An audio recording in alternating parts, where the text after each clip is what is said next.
Well, this is the 5th annual Bicycle Bash Festival, and SWFBUD, Southwest Florida Bicycle United Dealers, which is an alliance of local bike stores, puts on the Bicycle Bash every year to energize our community about bicycling. We want to show how effective it is for practical transportation and what a great lifestyle it is and how it's great for fitness. So we feel that by coming together as a whole, the 12 bike stores acting as one, we feel we can pool our resources and put on an event like this every year. I think things are slowly improving. It's very incrementally slow, and I think when you live in a community where change is very slow, sometimes it gets a little frustrating.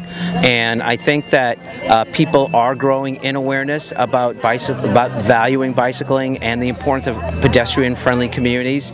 But we need our political elected leaders to buy into the fact that these are important priorities for our community, and they need to reflect that by funding paved trails, bike lanes, pedestrian-friendly roads, because bicyclists and pedestrians have just as much right to the right-of-way as vehicular motorized cars. So things are improving, I think, kind of slow. I think I'd like to see things improve a little faster, but things are coming along. SWFBUD has come up with a nickname called the BAM, which stands for Bicycle Aerial Mobility, for a 3-trail network, and it would be a regional highway system for bicyclists.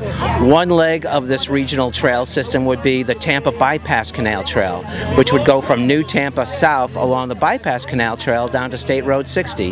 The other trail would be coming up from the north, called the South Coast Greenway, coming up from Ruskin, and both trails would eventually feed into a third trail called the Selman Expressway Greenway. So this 3-pronged multi-regional trail system has been called the BAM network for Bicycle Aerial Mobility, because it allows bicyclists in New Tampa, Ruskin, every place in between to bicycle to New Tampa on a regionalized highway system for bicyclists. Absolutely. The Orlando Sentinel ran a terrific story showing that the Orange County trail system generated $42 million worth of economic spending, I believe, in the past year. And that is because tons of bicycles are driven by people who are going to stores and restaurants and local businesses to do business via bicycle.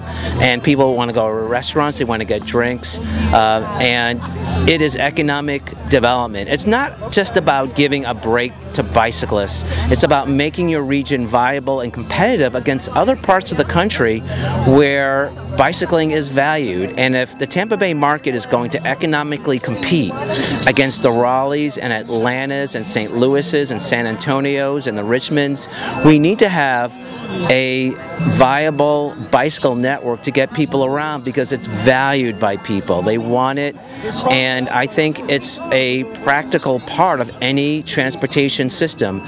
You don't have to bike all the way from your house to your work. You can bike halfway to the bus and take the bus in, for example. We had Hart here showing how to take your foldable bikes on the buses. So bicycling is excellent. You don't have to worry about parking on the other end. So we feel that there's an economic value to generating a bicycle-friendly community. It's very simple. Find out who your local elected representatives are at the city or county level, at the state level, and even at the federal level, and simply write them an email, and if you can, attend a meeting and tell them point blank, we value bicycling as an important part of our life here in Tampa Bay.